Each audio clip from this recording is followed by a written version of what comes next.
All right, let's jump right in. We're about to explore a story that stretches across centuries, and it's a story filled with incredible love, just gut-wrenching betrayal, and a pursuit that is absolutely relentless. This isn't just some dry historical account. According to the source material, it's one of the most passionate dramas you'll ever encounter. And that really brings us to the big question, the one that's driving this entire analysis. Are we just looking at the history of a nation? Or are we seeing something much, much bigger? A love story so epic, it literally breaks the boundaries of history itself. Let's dig in and find out. So, to really get this story, you have to go back to the very beginning. The source material doesn't frame this as a story about politics or armies. No, it's about setting up an intensely personal, one-on-one relationship between God and a chosen people. And Israel's role in this was very specific and pretty huge. They weren't just any group of people. They were called to be God's treasured possession. And even more than that, they were meant to be a priestly nation, basically a bridge, a conduit to bring God's blessings to the rest of the world. I mean, talk about a heavy responsibility. In this quote, wow, it gives you a real feel for the tenderness of that early relationship. That's not the language of some distant, powerful king, right?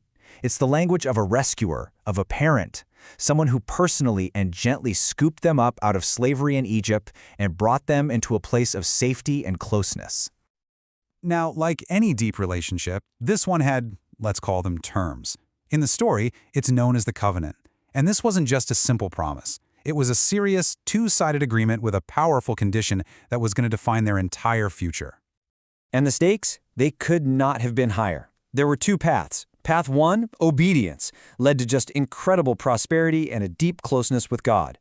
But path 2, disobedience, well, that brought disaster. The source talks about defeat in battle, famine, disease, and the ultimate punishment, being thrown out of their own land.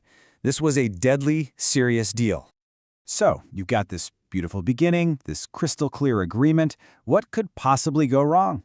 Well, what happens next is a painful, repeating cycle of human failure.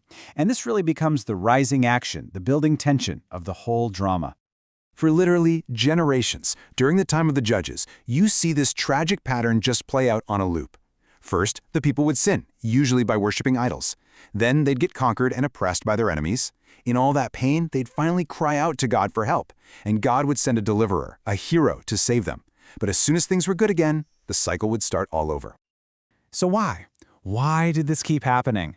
The source material points to this key phrase right here.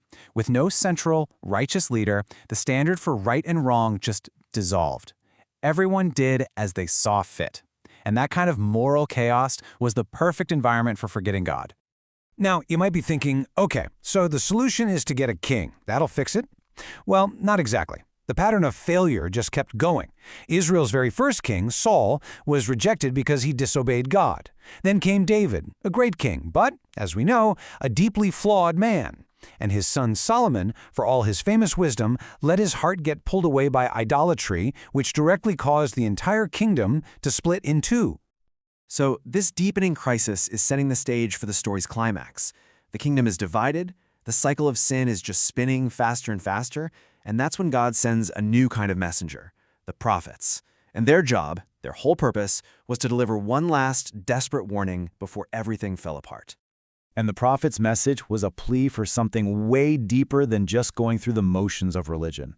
It wasn't about tearing your clothes to look sad. They were saying, tear open your hearts. Get real. This has to be an internal change. They were calling for a genuine return to that original relationship. Man, you can just feel the heartbreak in God's voice through these words. It's the sadness of a parent. The source really highlights this deep sense of personal betrayal, the feeling that, hey, even a simple farm animal knows who takes care of it, but the very people I rescued and loved have completely forgotten me. But the warnings, they weren't heard. They were ignored.